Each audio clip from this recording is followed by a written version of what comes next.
Volvemos de nuevo aquí en Semana en Vivo. Estábamos hablando sobre que es interesante aquí esta mesa. Unos no están de acuerdo, yo diría Alejandro claramente no está de acuerdo. El senador Andrade, ¿qué diría usted? No, pero sí.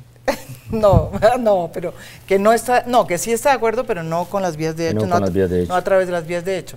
Usted obviamente, Amaya ha dicho tajantemente que sí está de acuerdo y que hay razones, y Rafael ha dicho que no está de acuerdo, pero que sí hay razones para estar alarmado. En el derecho a la igualdad. Además, preguntemos cuál fue el efecto hace unos meses, una protección del gobierno a los organizadores del paro, un manejo no el más adecuado a las fuerzas públicas, y los grandes perdedores fueron los que no quisieron participar en el paro.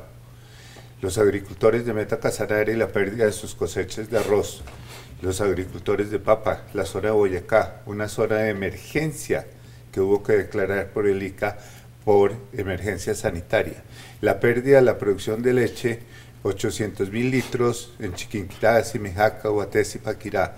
Los perdedores fueron los productores que no quisieron participar en el paro agrícola. Pues yo creo que está muy equivocado que dice que los arroceros, porque esta semana estuve en el Casanare, precisamente en una asamblea con arroceros. Ellos decían, y allá quedamos de acuerdo, las vías de las zonas arroceras no se bloquearon debido a que el arroz pues no se puede retener ni parar la corta. Allá se hizo otro tipo de acciones, movilizaciones. En la leche, pues si tenemos en cuenta con los tratados de libre comercio que ustedes auspiciaron y patrocinaron, lo que sucede ahí es que los 365 días del año nos tienen la competencia a la leche, a la cebolla, a la papa, al tomate, con los tratados de libre comercio, una competencia desleal con productos que entran más por debajo de los costos de producción nuestros. Eso lo auspiciaron ustedes como federaciones ISAC. Y entonces por 8 días que se paraliza el país y digamos se deja de vender leche, entonces ahora esas son las mayores pérdidas. Las mayores pérdidas las estamos asumiendo es por la consecuencia de lo que ustedes hicieron, originaron y auspiciaron, que afirman los tratados de libre comercio. La leche que llegó venía de Chile y esa fue la que no se buscó la solución por parte de ustedes. Los tratados de la Unión Europea no han empezado, Canadá no ha empezado y Estados Unidos no había llegado leche ni derivados lácteos. Lo que está con Mercosur, entonces, por ejemplo. Aquí estamos hablando de Chile. Sin embargo, es importante, dentro de este análisis muy rápido, es que el entorno macroeconómico del 2013 fue bueno, pero la rentabilidad individual de los productores fue pésima. Es decir, el sector creció un 5.2%, el área cosechada un 2%, la producción un 3.3%. Ahora le toca a Carlos, me toca quitarle la pregunta. Mal. Doctor Rafael, y parto de ahí para el doctor Alejandro, que trabajó en el Ministerio de Agricultura. Cuando uno va a definir una política pública, ¿cierto? En el análisis y diseño desde la teoría de la política pública, le repiten a uno desde el principio que lo más importante del diseño es la formulación del problema. Si el problema está mal formulado, ocurren los errores del segundo tipo, teoría básica de políticas públicas. ¿Cuál es el problema para mí del gobierno? Que desde el primer día no formularon bien el problema. Pasa un paro y ahí sí reacciona el gobierno. Me perdonan, pero el gobierno no había reaccionado. Es decir, los 5.2 billones, María Jimena, que se le incorporaron al agro del tema del 2 por 1000, eso no fue que el gobierno dijo, generoso, me acordé que existen pobrecitos de Ruana, no, porque un paro se hizo, el gobierno perdió puntos y le tocó asumir esa responsabilidad. Y la SAG, doctor, la Sociedad de Agricultores de Colombia, doctor Rafael, que usted preside, hasta hoy se conoce con el líder más importante de esa protesta. Quiero significar eso, hasta hoy le pasa la tarjeta pues para... Ustedes se conocen, hasta hoy nos conocemos. Hasta hoy, oiga, pero es un tema cotidiano, César, que hasta hoy le pasen la tarjeta y le diga hablamos cuando el problema y la responsabilidad también es de la SAC, del gobierno. Perdóname, termino, yo lo escuché al Congreso de la SAC, perdóname que yo lo escuché, etcétera. Perdóname, termino que yo lo escuché, doctor.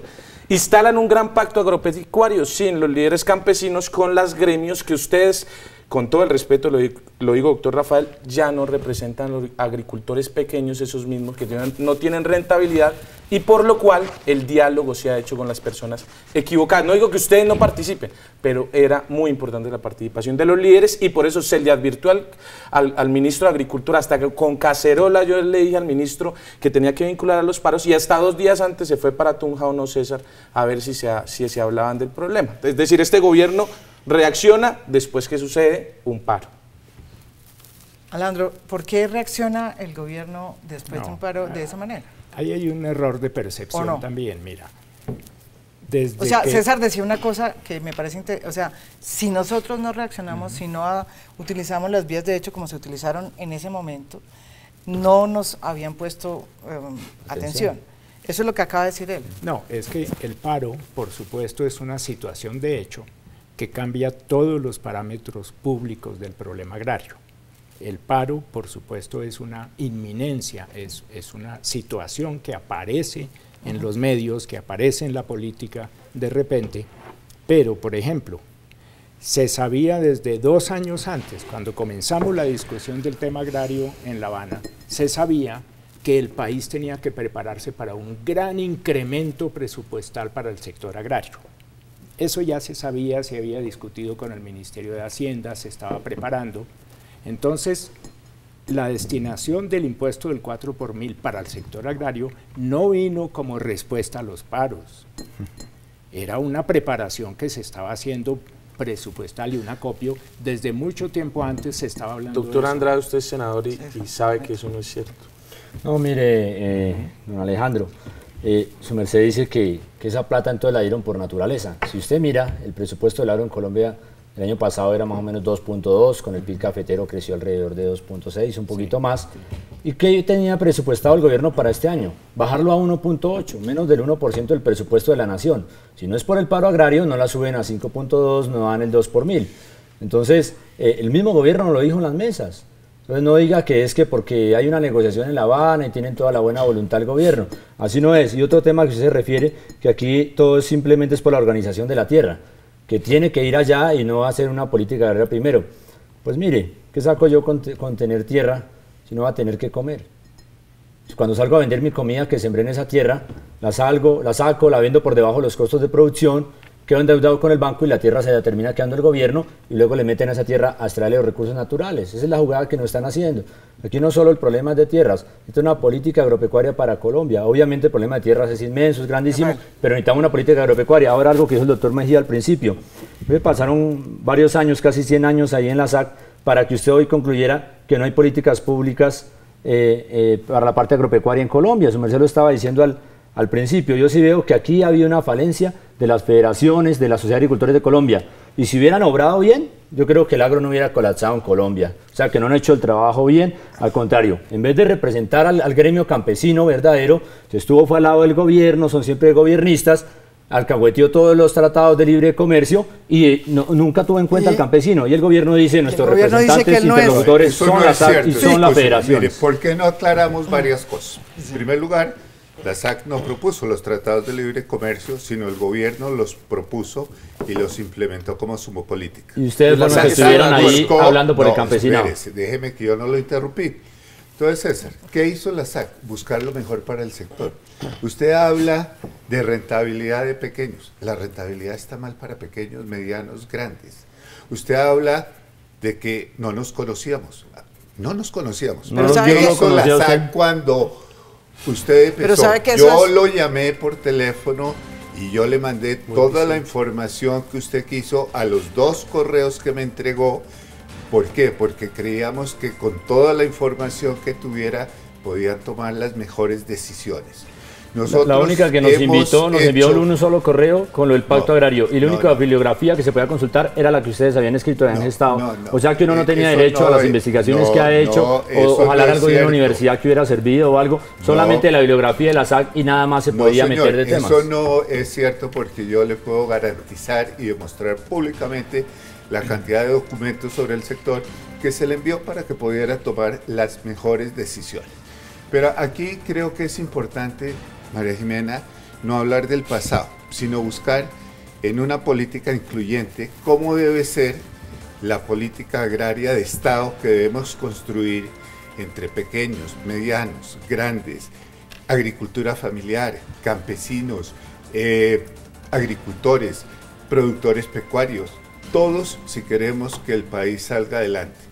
Colombia está desperdiciando una oportunidad que nos han brindado y eso hay que hacerlo entre todos, incluyendo el gobierno. Pero no es solo el Ministerio de Agricultura, el Ministerio de Transporte, el de Educación, el de Ambiente, el mismo de Defensa. Estamos mirando cómo debe ser, si llegamos y logramos un proceso de paz exitoso, ese conflicto incluyente, pero no solo con los desmovilizados, sino también con las personas que han estado y están en las Fuerzas Armadas y que también son una fuerza activa. Eso quiere decir que el país debe ser consciente. Por eso, las razones están, pero nos oponemos y dijimos no al paro porque creemos que por el diálogo y con la institucionalidad pero me debe la pregunta hacer. Que él hace, o sea, que por qué ellos se sienten, muchos campesinos porque se sienten no representados por los gremios. Y eso es muy claro, la SAC tiene 47 entidades y gremios afiliados. Y los gremios afiliados a la SAC son los que afilian a cualquiera que quiere afiliarse. En la vida he tratado de representar a quien no quiere que lo represente. Cuando usted dice que no los represento, yo he contestado, tiene toda la razón, porque esa no ha sido la idea de la SAC. Este año cumplimos no 100 años, 143 años. No somos gobiernistas. ¿Por qué? Porque somos perfectamente independientes. ¿Y sabe por qué? Porque no recibimos recurso alguno del Estado, ni dependemos del gobierno de turno para vivir. Por eso llevamos 143 años en forma independiente. Pero se prestan para hacer políticas contrarias a lo que es una política agropecuaria y arruinar el agro en Colombia, arruinar la economía del pequeño productor, sobre todo. No es cierto, sí es cierto. Lo demuestre. Doctor, sí es cierto. un argumento sencillo. Usted dice que en la vida le ha gustado representar a los que no se sienten representados. De acuerdo, la institución la respeto. El problema es cuando la SAC ha sido la vocera de los agricultores de todo Colombia en las discusiones de los tratados de libre comercio, que a mi parecer y al parecer de muchos estudiosos, no solo de izquierda, sino estudiosos, los tratados de libre comercio sí afectan la rentabilidad de los pequeños productores que usted señalaba como problema. El TLC con Corea, doctor, que ustedes estuvieron de acuerdo, yo estoy en el Congreso y vi cuando ustedes dieron, estamos de acuerdo. El TLC con la Unión Europea se aprueba en esta crisis del campo con el sector lechero en esta tremenda crisis que está, cuando usted sabe que no hay manera de competir con la Unión Europea. Es decir, ustedes han representado, han sido los voceros de los campesinos, de muchos agricultores sin que se sientan representados. Entonces el tema sí es de representación.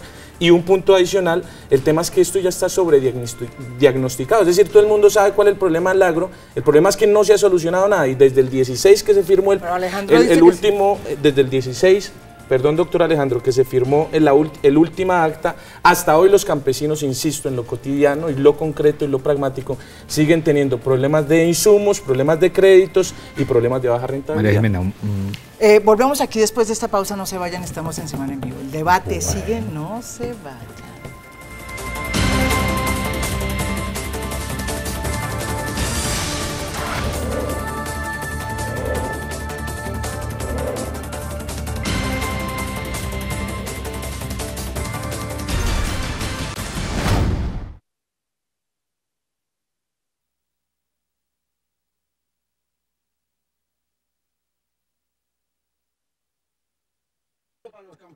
Durante los primeros 2 días de esta nueva jornada de paro agrario en el país, el ministro del Interior, Aurelio Iragorri, rechazó las acciones violentas que se han presentado en algunas regiones del país y que dejan como saldo varios uniformados heridos. Se han presentado acciones violentas que debemos rechazar. Hay 11 policías hasta el momento heridos, uno de ellos en el departamento del Huila, en la noche de ayer o en la madrugada de hoy fue herido con arma de fuego, con un disparo que estamos seguros que no proviene de los campesinos de Colombia, que no le disparan a nuestra fuerza pública ni a la Policía Nacional. Frente a los bloqueos por parte de algunos manifestantes en el departamento del Huila, el jefe de la cartera política aseguró que hay una orden para que sea reabierto el paso por esta vía. Hay una orden de desbloqueo, hay la autorización a la fuerza pública en primer lugar para lograr mediante el diálogo convencer a la gente de que no pueden bloquear las vías públicas porque con eso limitan los derechos del resto de colombianos y en caso de no lograrse que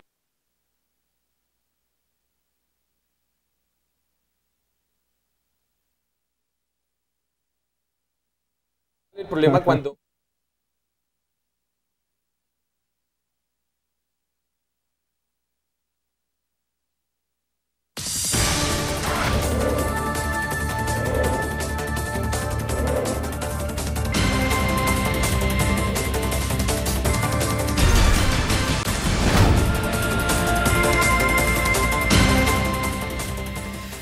doctor Andrade, muy buenas noches.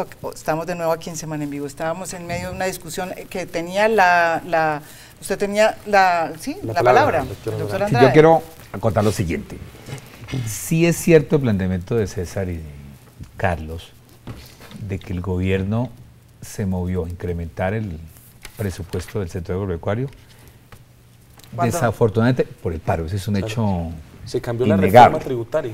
Y el 2 por mil no es la fuente ideal desde el punto de vista económico, se acudió a ella por el desespero del paro. Ese es un error del gobierno nacional, porque se hace la política pública a base del afán del paro. Pero ello no significa que englobando el tema que plantea Alejandro, que lo hemos sacado como Congreso, el tema de ley de restitución de tierras, que no haya habido unos puntos en los cuales vayamos avanzando y que finalmente todo esto hay que concatenar, lo que aquí lo ha hecho Alejandro y algo Rafael, con el tema del proceso de paz. Es que el primer punto de la agenda del proceso de paz duraron 6 meses allá oficialmente en La Habana, en el punto agrario, y no se puede pretender que ese tema, que es el primer punto del conflicto en Colombia, se vaya a resolver con un nuevo paro organizado y liderado por César y Carlos y por los campesinos de Colombia. No, yo no soy este es un tema. Aclare. No soy líder de un paro. Pero Carlos es líder agropecuario y líder en muchas facetas, que es un excelente parlamentario. Entonces, aquí hay mucho tema. Si usted me pregunta, pero sí, yo tengo una fundamentación clara. He dicho exactamente que las causas son ciertas, que el gobierno nos deslegitimó a la clase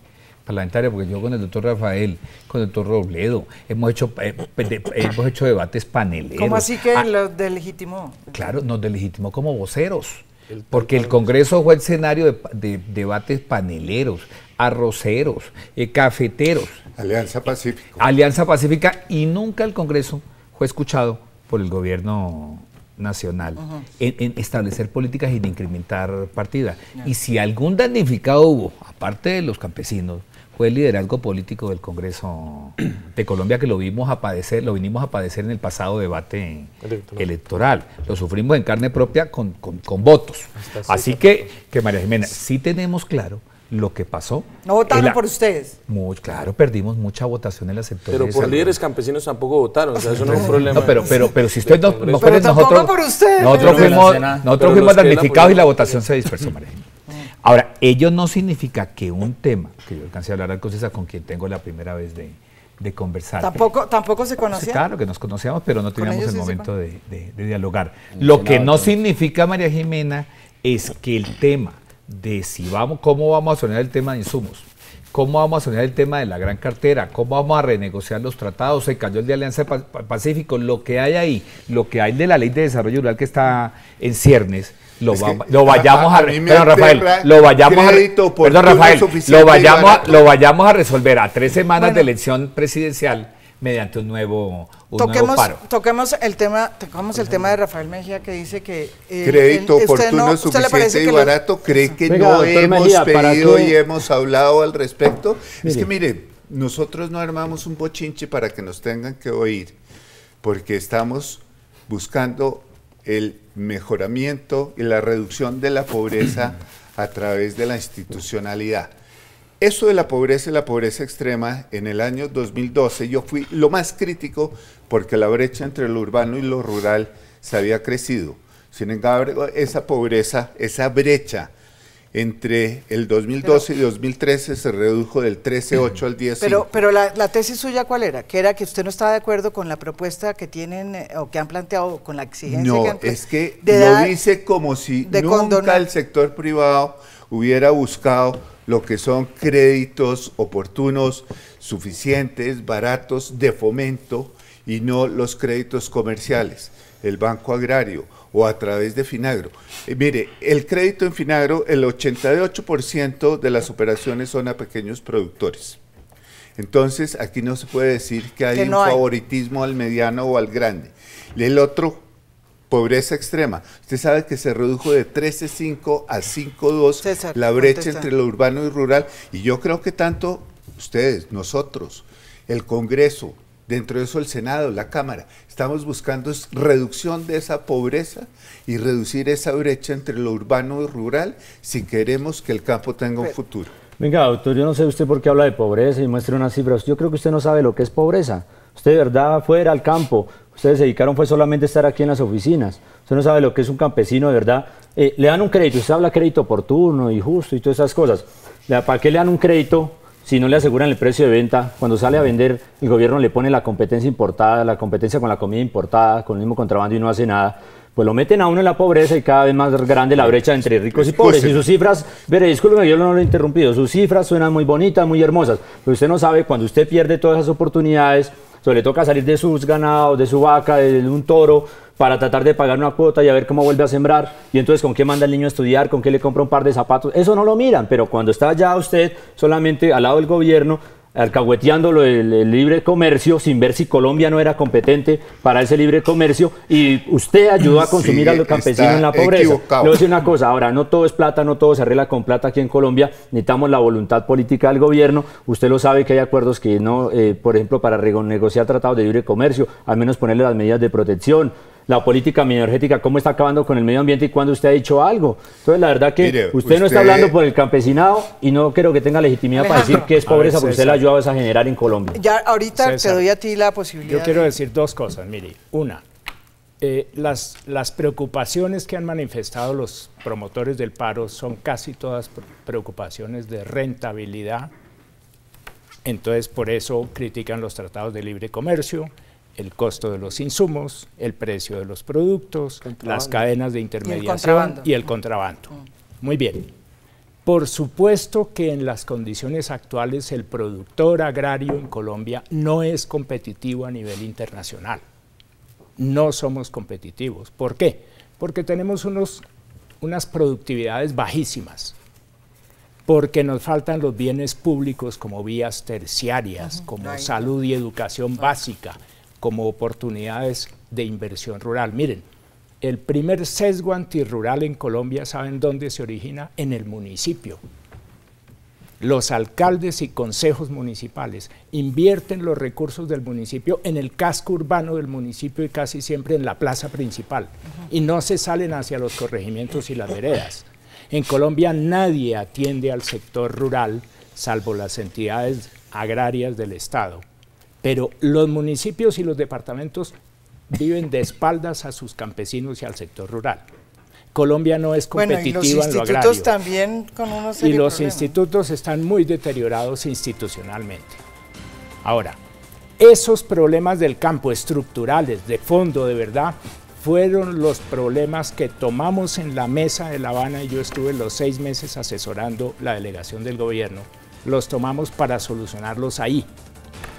Ahí se hizo el acopio de toda la información de los foros agrarios, todos los estudios que se han hecho sobre el sector agrario y diagnósticos, la opinión de los gremios, la opinión de muchas organizaciones campesinas. Llevamos representantes campesinos a discutir con nosotros en la mesa. Y allí se están planteando las soluciones estructurales de fondo. Un nuevo catastro moderno en Colombia, una formalización masiva de la propiedad, una distribución nueva de tierras grande, a gran escala. Lo que nos comprometimos en La Habana fue a un fondo de tierras, que es un fondo que va a tener 2 veces el tamaño de toda la tierra que ha distribuido el INCODER en 45 años de existencia. Buenísimo. Pero mira, un punto, ese tema nos lleva al tema del INCODER que tenemos que preguntarle al senador, porque también, el INCODER, que es el que tiene que hacer todo ese tipo digamos, de titulación de tierras, porque pertenece al Partido Conservador. tiene serios problemas, eso es lo que dicen muchas personas porque está tomado por... Una cosita solo para rebatir una cosa, María Jimena. Doctor Alejandro, me parecen muy serios sus argumentos. Además me alegra mucho, me da mucha felicidad que un integrante del gobierno acepte que no estamos preparados para competir internacionalmente. Debería decirle al ministro de Comercio que retire ese TLC con Corea, que nos están echando el cuento, que ahí va a ser la gran salvación, perdón, de los agricultores. Pero déjame concluir mi argumento. No estamos preparados para competir. ¿Cuál es la salida?